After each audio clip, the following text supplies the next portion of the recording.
Facebook থেকে গোপন সূত্রে জানতে পারলাম, বাচ্চা কাচ্চা না হলে যেমন বাচ্চা কাচ্চা দত্তক নেওয়া যায়, তেমন যাদের বিয়ে হচ্ছে না তারা বউ দত্তক নিতে পারে। বাহ, এ তো খুব দারুণ ব্যাপার। তাহলে সিঙ্গেলরা আর কাঁদাকাঁদি করো না, তাড়াতাড়ি এই বৌদির সঙ্গে যোগাযোগ করো, নিয়ে বৌদিকে দত্তক নিয়ে নাও।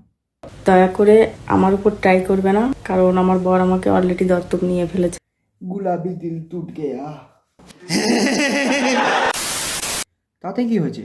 বৌদির ওয়াইফাই তো অ্যাভেলেবেল আছে, সিগনালে কানেক্ট করে নিও, মানে ওয়াইফাইটা অন করে একটা ওয়াইফাই কানেক্ট, বুঝতেই পারছো তো।